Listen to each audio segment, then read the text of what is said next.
had a fairly normal childhood. I was outside a lot, I had friends, played sports, except the one thing I didn't know at the time that wasn't normal is I started drinking when I was around 10 years old, and I was brought up in a neighborhood where this was acceptable, and people didn't think twice about it, and I didn't think twice about it. I remember it was Genesee Cream Ale was the first thing I ever drank, and it was disgusting. It still probably is. But I remember, the first time I drank it, it was something that I was immediately drawn to. And every time I tried something, it followed a similar path. As soon as I tried it, I loved it and tried to do it as often as possible.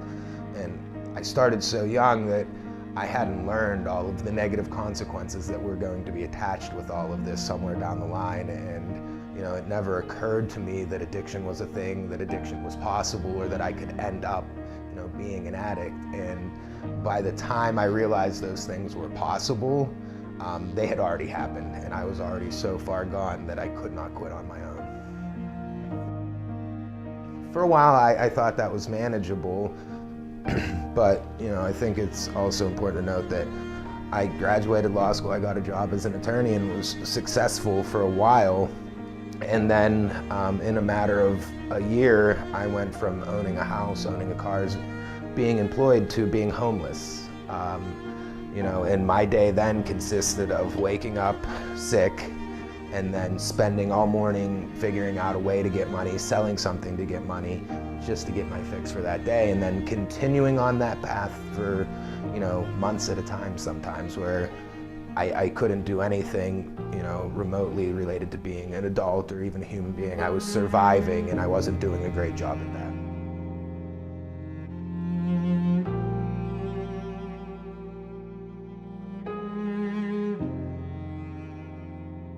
I really did want to stop, because at this point I had lost pretty much all my friends, my girlfriend, and my family, so there really wasn't anybody to quit for other than myself.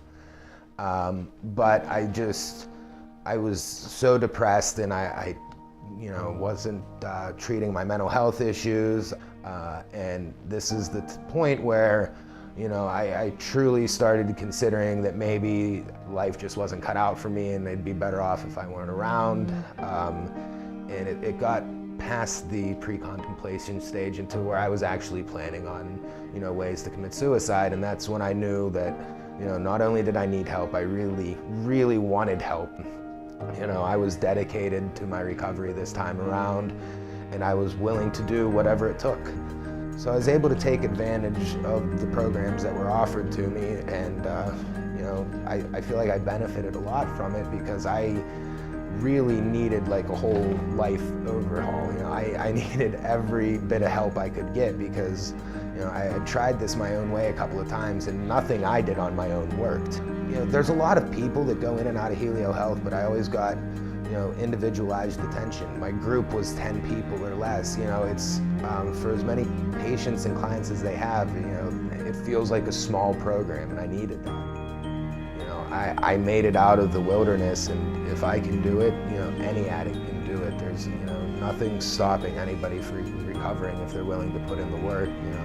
My journey wasn't easy. I needed every drink and drug I ever took before I realized I needed recovery, and I don't regret my past, and I'm happy with who I am today.